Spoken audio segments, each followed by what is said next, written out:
이사야서 41장 10절의 말씀 한 절을 제가 봉독해 드리겠습니다. 두려워하지 말라, 내가 너와 함께 함이라. 놀라지 말라, 나는 내 하나님이 됨이라. 내가 너를 굳세게 하리라. 참으로 너를 도와주리라. 참으로 나의 의로운 오른손으로 너를 붙들리라. 아멘.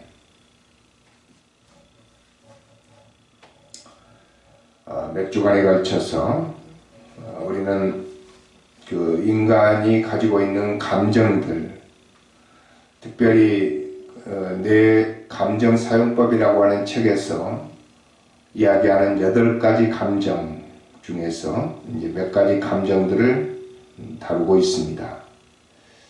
첫 번째는 두려움에 대해서 했었죠. 두 번째는 시기심과 질투심, 그리고 자존심에 대해서도 한번 했었고요. 이제 오늘은 두려움의 감정에 대해서 다루도록 하겠습니다. 다른 감정들과 마찬가지로 이 두려움의 감정은 우리 인간들에게 자주 나타나는 그리고 흔하게 볼 수 있는 그런 감정입니다. 저는 어려서 종종 꿈을 꾼 적이 있습니다. 꿈을 꿀 때 전쟁이 나는 꿈을 가끔씩 꾸었습니다. 제가 어려서는 북한의 그 전쟁의 위협이 지금보다 훨씬 더 높았죠. 그리고 학교에서도 방공교육이라는 것을 했었고요. 뉴스를 보면 때때로 무장간첩이라고 하는 사람들이 이제 넘어와서 사살되거나 체포되는 그런 뉴스들이 참 많았습니다. 그러다 보니까 이 전쟁이 실제로 눈앞에 있었던 거죠. 그 두려움이 어떻게 보면 꿈으로 형상이 되어서 꿈을 꿀 때 그게 나타났다, 이렇게 생각을 합니다. 여러분에게도 두려움이 있을 겁니다. 어떤 형식의 두려움이건, 어떤 경우는 짧은 두려움도 있고, 어떤 경우는 긴 두려움도 있고, 어떤 두려움은 외부에서 자극적으로 다가오는 두려움도 있지만, 어떤 두려움은 우리 내부에서 생겨나는 두려움도 있습니다. 여러분들이 어려서 귀신 이야기를 들을 때 이제 두려움이 엄습해 오기도 하지요. 공포 영화를 본다든지, 때로는 청소년들이 좋아하는 그 번지드롭, 저는 그것을 한 번도 타지 못했습니다. 왜냐하면 두렵기 때문에. 그리고 번지 점프를 하는 것을 종종 TV 화면에서 볼 때가 있습니다. 그것도 참 두려운 일이죠. 또 어떤 사람들은 사소한 것에 공포를 갖는 사람들이 있습니다. 예를 든다면 바퀴벌레를 두려워하는 아이들이 있고요. 어떤 사람들은 고양이를 매우 무서워하는 사람들이 있습니다. 이런 두려움들은 우리 인간에게 다양하게 또 다양한 모습으로 퍼져 있는 두려움들이라고 볼 수가 있겠죠.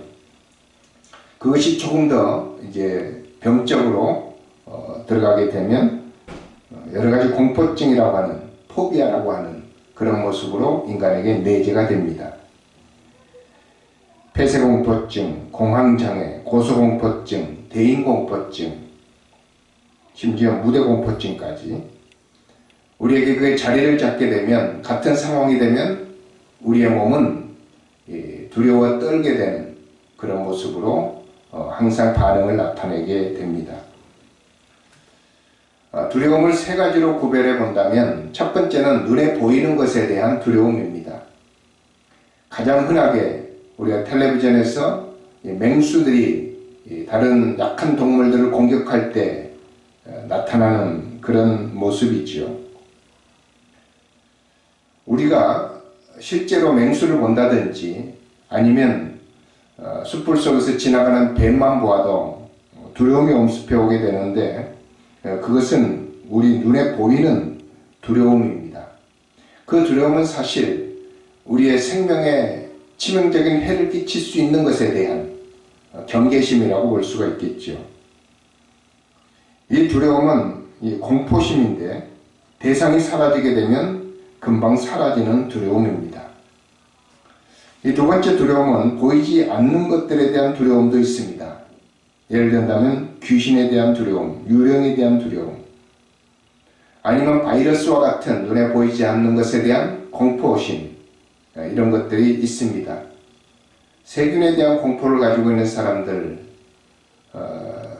우리보다 훨씬 심하게 반응하는 사람들이 참 많이 있죠.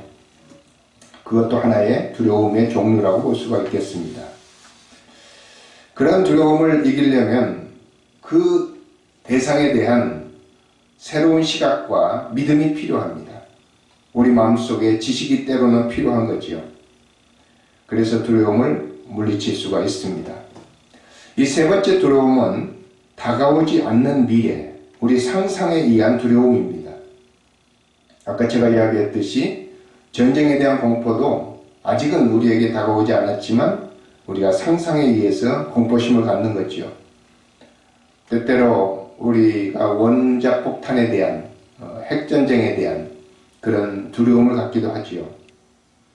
아니면 미래에 공포영화에 나오듯이 어떤 행성에 의해서 지구가 파괴된다든지, 아니면 신앙적으로 주님께서 갑작스럽게 이 땅에 재림하신다든지, 그런 것에 대한 미래에 대한 예측에 의한 두려움을 우리가 생각해 볼 수가 있습니다.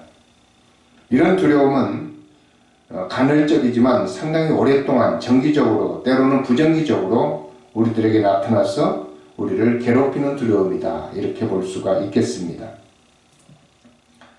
이 전문가들은 두려움이 올 때 우리에게 세 가지 반응이 나타난다고 합니다.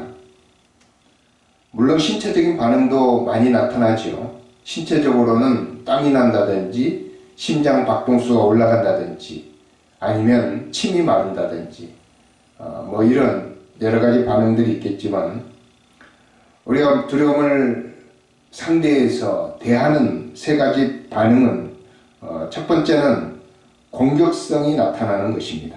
맞서 싸우려고 하는 거죠. 개가 으르렁거리면서 짖는 것은 두려움 때문에 그렇습니다.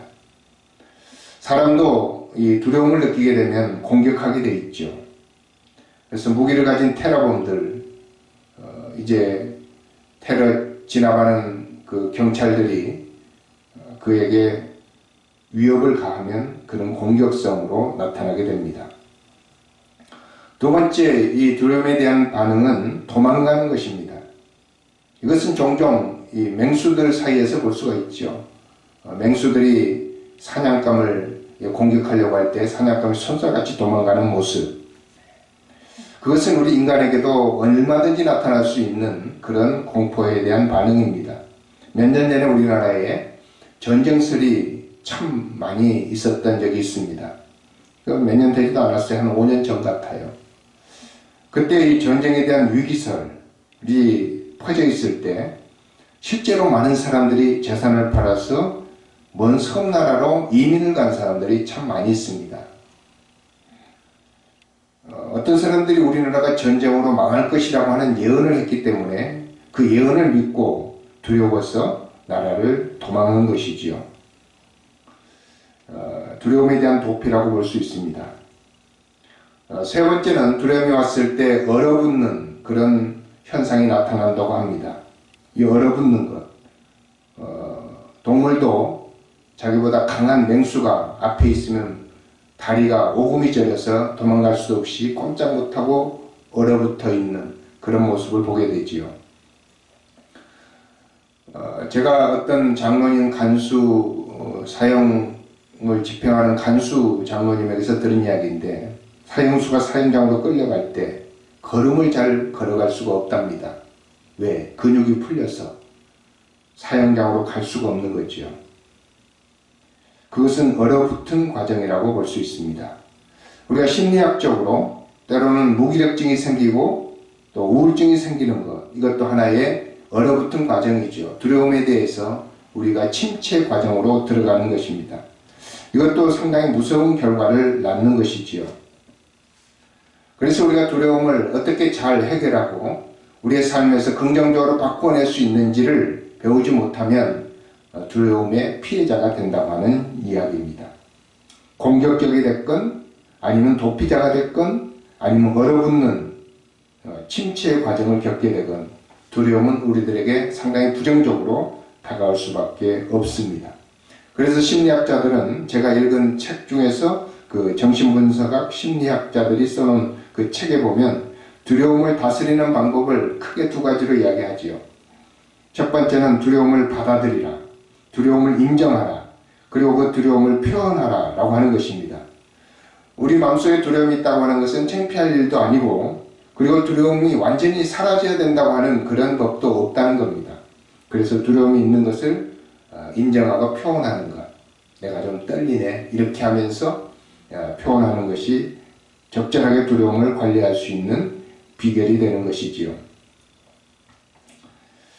무대에 서는 사람들이 때때로 좀 떨린다는 말을 하게 되지요. 그 말을 함으로써 자신 속에 있는 두려움을 상대에게 나타내므로 이제 조금 더 두려움을 감소시킬 수 있는 효과를 누릴 수가 있습니다. 두 번째는 두려움을 정면으로 맞서야 된다 이렇게 이야기를 합니다. 두려움을 피해서 도망가거나 두려움을 감추려고 하는 것이 아니라 맞서야 된다는 얘기죠. 그 두려움을 주는 요소들에게 자꾸 접촉을 하고 그것을 반복적으로 우리가 접하게 되면 두려움을 이길 수가 있다고 하는 것입니다. 번지점프, 행글라이더, 비행기에서 점프하는 것도 한두 번 해보면 할 수 있는 일이 됩니다. 왜냐하면 안전하기 때문에. 여러분, 어떤 사람들은 동물에 대한 공포증을 가지고 있죠. 제가 읽은 책에서 비둘기 공포증을 가지고 있는 사람도 있다고 합니다. 참 비둘기는 순한 동물이잖아요. 평화를 상징하고 또 우리가 봐도 참 예쁜데 비둘기에 대한 공포증을 가지고 있는 사람도 있대요. 그것은 비둘기가 우리가 사는 동네에 내려와서 똥을 싸면서 많은 병균을 퍼뜨릴 수도 있다라고 하는 생각. 또 한 가지는 어떤 심한 분은 비둘기가 와서 자기 눈을 쪼아먹는 그런 상상을 하면서 비둘기에 대한 공포증을 가지고 있었다 이렇게 이야기를 합니다. 어떤 사람은 거미에 대한 공포증을 가지고 있죠. 거미는 참 힘없는 동물입니다.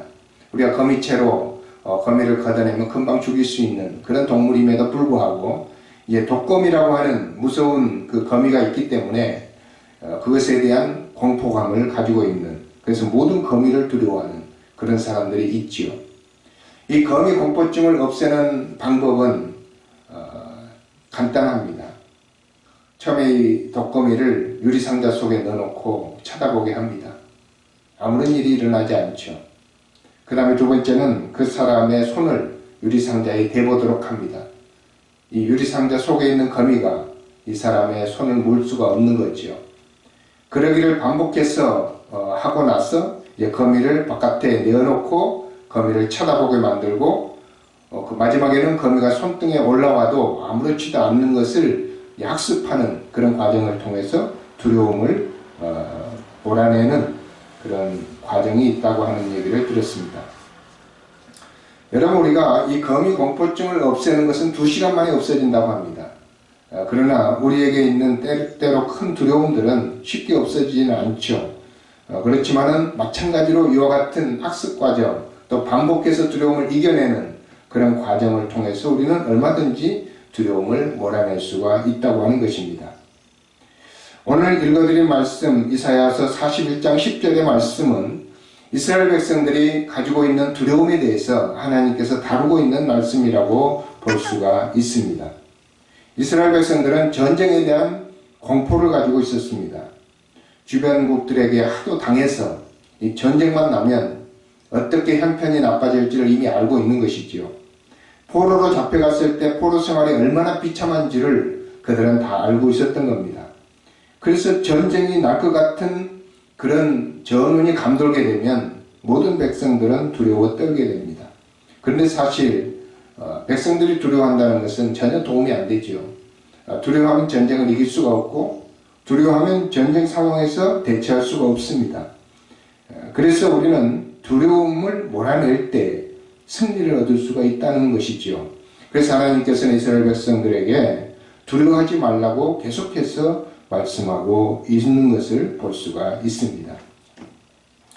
이스라엘 백성들에게 전쟁의 공포는 긍정적인 모습으로 나타나지 않고 부정적인 모습으로 나타났습니다. 그래서 지도자를 신뢰하지 않는다든지 아니면 우상을 숭배한다든지 이런 모습으로 이제 발전하면서 이스라엘 백성들이 하나님의 마음을 아프게 하고 실망시켰던 것이지요. 그때 이사야 선지자를 하나님께서 부르셔서 백성들에게 전하라고 하는 말씀을 주셨는데 그 말씀이 바로 오늘의 말씀입니다. 두려워하지 말라. 내가 너와 함께 함이라. 놀라지 말라. 나는 내 하나님이 됨이라. 내가 너를 굳세게 하리라. 참으로 너를 도와주리라. 참으로 나의 의로운 오른손으로 너를 붙들리라. 여러분, 두려워하면 진다는 말이 있습니다. 요즘에 부러워하면 진다는 말도 있지만 두려워하면 집니다.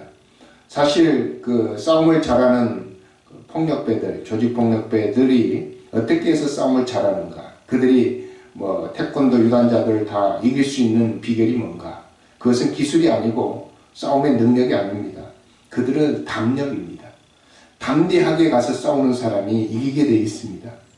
그래서 두려워하면 지는 것이죠. 전쟁도 마찬가지입니다.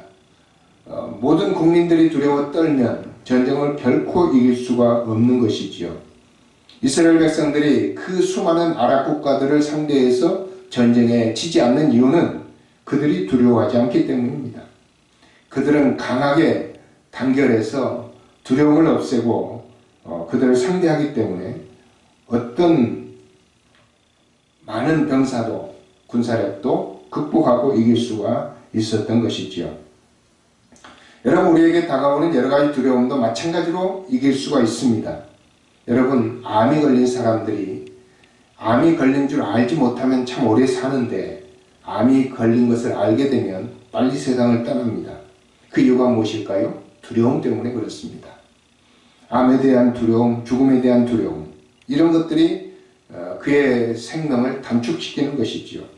암에 대한 투병할 수 있는 그런 능력을 저하시킵니다. 면역력을 저하시키고, 그래서 이제 암에 쉽게 굴복이 되어 버리는 것이지요.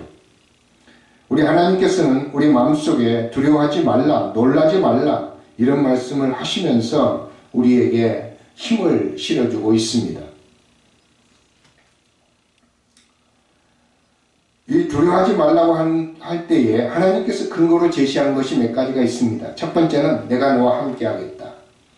여러분, 하나님이 우리와 함께 한다는 게 무슨 의미가 있습니까? 사실 밤길을 걸어갈 때도 누군가가 나와 함께 해주면 두려움이 사라집니다.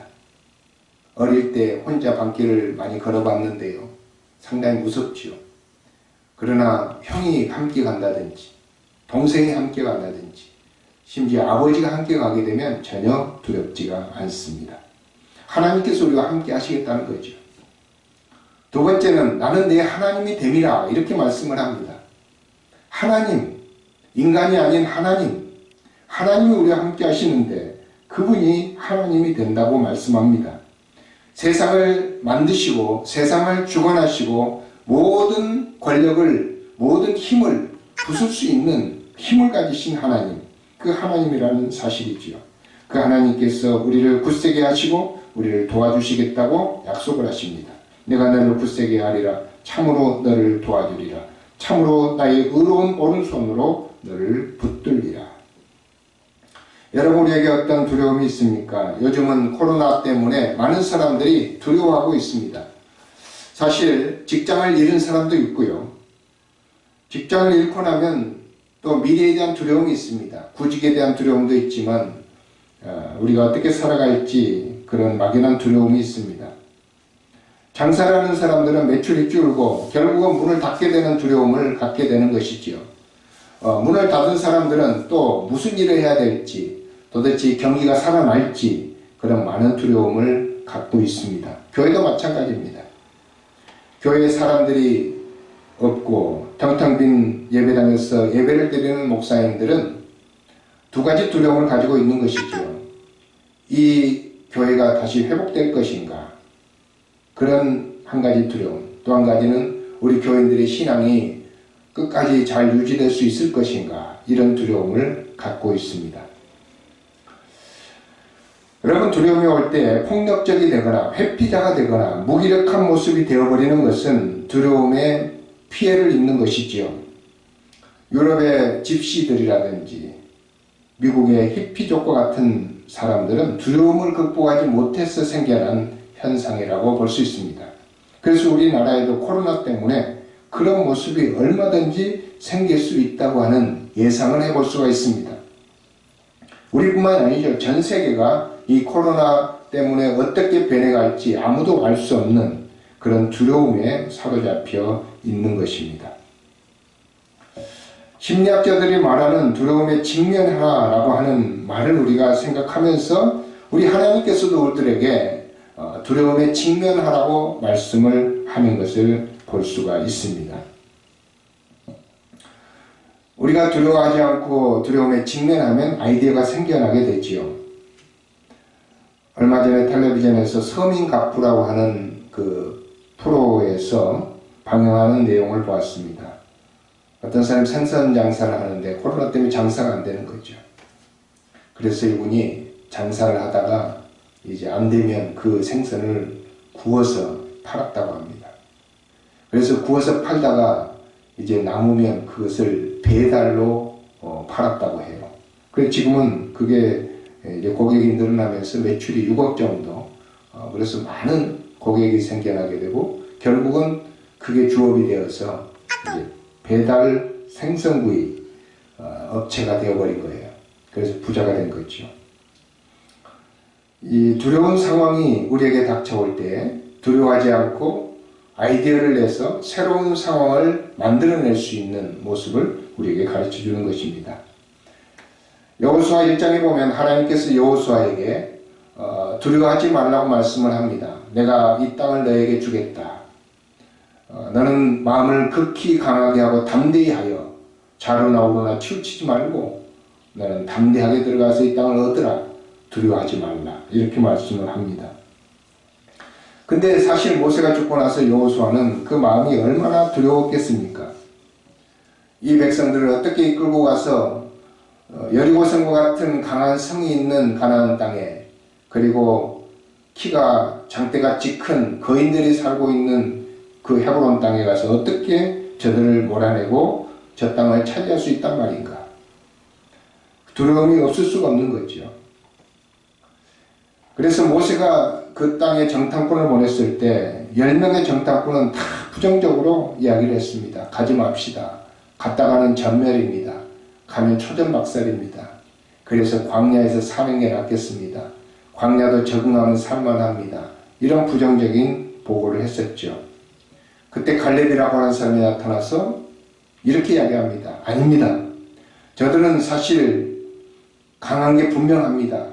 그리고 땅도 비옥합니다. 그러나 하나님께서 우리들에게 주신 땅입니다. 하나님이 함께 하신다면 우리는 넉넉하게 이길 수가 있습니다. 그들은 우리의 밥입니다. 그렇게 이야기하면서 그는 믿음의 보고를 했습니다. 이 갈렙의 영향을 받은 여호수아도 함께 보고를 했었고 결국 지도자가 된 여호수아는 갈렙과 함께 그 땅을 정복하게 됩니다. 부정적인 보고를 했던 10명의 정탐꾼들은 그 땅에 한 사람도 들어갈 수 없었지만 하나님이 함께 하신다는 믿음을 가진 이 두 사람이 결국 가나안 땅을 정복했던 것이지요. 여러분, 우리가 두려움에 직면하게 되면 사실 아무것도 아니라는 사실을 발견하게 됩니다. 제가 어젯밤에 유튜브를 보면서 어떤 외국 사람이 그 비행기에서 점프하는 것을 자기가 스토리를 간증하는 것을 들었어요. 이제 비행기 점프라고 하는 이 프로그램이 있지 않습니까? 신청을 하게 되면 비행기를 타고 높은 곳에 올라가서 낙하산을 타고 떨어지는 거죠. 물론 혼자 낙하산을 타고 떨어지는 것은 아닙니다. 이 숙련된 그 조교와 함께 떨어지는 것이죠. 높은 창공에 비행기가 올라가서 문을 열고 한 번도 문이 열린 비행기를 타보지 않는 사람이 아래를 쳐다보는 그 공포심, 엄청난 것이죠. 대부분의 사람이 하나 둘 하고 셋 하면 문을 잡고 안 떨어지려고 한답니다. 그래서 하나, 둘 하고 바로 밀어버린다는 거죠. 그래서 이제 떨어지는데 처음에는 엄청난 공포와 함께 떨어지다가 한참을 떨어지다 보면 아래 광경이 보이는데 너무 황홀한 모습들이 펼쳐지는데 그때 행복감을 느낀답니다. 최고의 행복을 느꼈다고 그래요. 아름다운 모습, 황홀한 모습, 가장 위험이 큰 곳에 가장 아름다운 모습이 전개되고 있더라는 거죠. 그래서 그는 두려움이 있는 곳에 분명히 큰 기쁨이 있다는 사실을 그는 발견했다고 합니다. 그래서 그 점프를 하고 나서 얼마 안 있다가 자기 아이들을 데리고 다 올라가서 그들을 이 점프를 시켰다고 하는 그런 이야기를 하는 것을 들었습니다. 여러분, 우리가 이 세상을 살아갈 때 많은 위험이 존재하지요. 위험스러운 일들이 너무 많고 우리에게 공포감을 주는 것들이 참 많습니다. 그러나 우리가 직면하고 보면 사실 그것이 아름다운 것이 될 수도 있습니다. 여러분, 담대한 마음을 가지고 우리가 이 세상에 뛰어내리듯이 들어갈 때 모든 두려움은 사라지고 행복한 모습이 우리들에게 펼쳐지게 될 것입니다. 하나님께서 우리에게 약속하신 대로 너는 두려워하지 말라. 내가 너와 함께함이라. 놀라지 말라. 나는 내 하나님이 됨이라. 내가 너를 도와주리라. 참으로 너를 굳세게 하리라. 참으로 의로운 오른손으로 너를 붙들리라. 이 말씀을 굳게 믿고 앞으로 전진해 나가는 여러분들이 될 수 있기를 바랍니다. 기도하겠습니다. 거룩하신 아버지 하나님, 두려움이 있는 세상이지만 하나님이 우리와 함께 하시고 우리의 하나님이 되시고 우리를 붙들어 주시고 도와주시겠다는 약속을 믿고 한 걸음 한 걸음 나아갑니다. 우리 아버지 하나님, 우리 꿈과 사랑교회 모든 가족들 마음속에 용기와 확신과 큰 희망과 소망이 넘쳐날 수 있도록 은총을 다하여 주옵소서. 감사드리며 예수님의 이름으로 기도하옵나이다. 아멘.